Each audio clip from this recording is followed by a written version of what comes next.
Hello friends, welcome to my channel recipe book. என்னோட பெயர் ரேகா.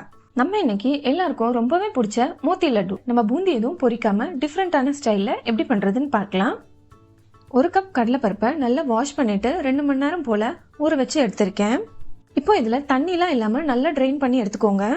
இப்போ இதை மிக்சியில் போட்டு பல்ஸ் மோடில் அரைச்சிக்கலாம். இப்போ அரைச்சாச்சு.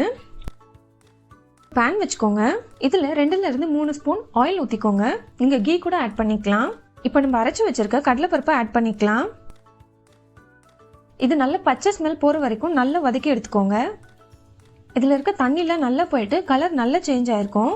அது வரைக்கும் இதை நல்லா வதக்கி எடுத்துக்கோங்க.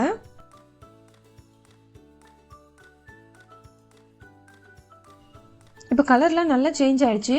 அந்த பச்சை ஸ்மெல்லும் போயிடுச்சு. கண்டிப்பாக பச்சை ஸ்மெல் போகிற அளவுக்கு இருக்கணும். அப்போ தான் நமக்கு லட்டு சூப்பராக இருக்கும் சாப்பிடும்போது. இது ஆறுனதும் மிக்சியில் போட்டு பல்ஸ் மோடில் அரைச்சிக்கோங்க. அப்போ தான் நம்மளுக்கு அந்த சின்ன சின்ன பூந்தி டெக்ஸ்சர் வரும். இது அரைச்சாச்சு. இப்போ இது ஓரமாக வச்சுக்கலாம். ஒரு பேன் வச்சுக்கோங்க. நான் 1 கப் கடலைப்பருப்புக்கு 3/4 கப் சர்க்கரை ஆட் பண்ணிக்கிறேன். அதில் 1/4 கப் தண்ணி ஊற்றிக்கிறேன். நம்ம அதிகமாக தண்ணி சேர்த்தோம்னா சர்க்கரை பாகு ரெடியாக ரொம்ப டைம் எடுக்கும். ஸோ நான் 1/4 கப் மட்டும் ஆட் பண்ணிக்கிறேன். உங்கள் சர்க்கரை அளவுக்கு தகுந்த மாதிரி நீங்கள் சர்க்கரை ஆட் பண்ணிக்கோங்க. இப்போ இதை நல்லா கொதிக்க விடுங்க. பாகுபதம் எதுவும் தேவையில்லை. ஜஸ்ட் அந்த ஸ்டிக்கி ஃபார்ம் இந்த மாதிரி ஒட்டுது இல்லையா, இந்த மாதிரி வந்தால் போதும். இப்போ இதில் ஆரஞ்சு கலர் சேர்த்துக்கிறேன்.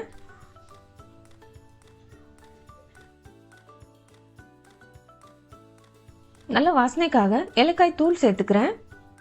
இப்போ இதை நல்லா கலந்து விட்டுக்கோங்க. இந்த சர்க்கரை பாகு கட்டிப்படாமல் இருக்க 10லேருந்து 15 ட்ராப் போல் லெமன் ஜூஸ் சேர்த்துக்கிறேன். இப்போ இதில் நம்ம அரைச்சி வச்சிருக்க கடலைப்பருப்பு ஆட் பண்ணிக்கலாம். இதை மீடியம் ஃப்ளேமில் வச்சு நல்லா கலந்து விட்டுக்கோங்க. இதை மூடி வச்சு ஒரு 5 நிமிஷம் போல் மீடியம் ஃப்ளேமில் வச்சுக்கோங்க. அப்போ தான் இந்த பூந்தியெல்லாம் நல்ல சர்க்கரை பாகு அப்சர்வ் பண்ணி சாஃப்ட் ஆகும். இப்போ இதில் வறுத்த முந்திரி பருப்பு ஆட் பண்ணிக்கிறேன். இது ஒரு வாட்டி நல்லா கலந்து விட்டுக்கோங்க. கேஸ் ஆஃப் பண்ணிவிட்டு இது ஆறுற வரைக்கும் வெயிட் பண்ணுங்க. இப்போ இது நல்லா ஆறிடுச்சு. நம்மளுக்கு தேவைப்பட்ட சைஸ்க்கு இதில் உருண்டை பிடிச்சிக்கலாம். அவ்வளோதான், நம்ம சுவையான மோத்தி லட்டு ரெடி ஆயிடுச்சு. கண்டிப்பாக இந்த ரெசிபியை வீட்டில் ட்ரை பண்ணி பாருங்கள். இந்த மாதிரி ரெசிபிஸ் பார்க்கணுன்னா நம்ம சேனலை சப்ஸ்கிரைப் பண்ணி வச்சுக்கோங்க. இந்த வீடியோ உங்களுக்கு பிடிச்சிருந்தா லைக் பண்ணுங்கள், ஷேர் பண்ணுங்கள், உங்கள் கருத்துக்களை கமெண்ட் பண்ணுங்கள். நன்றி.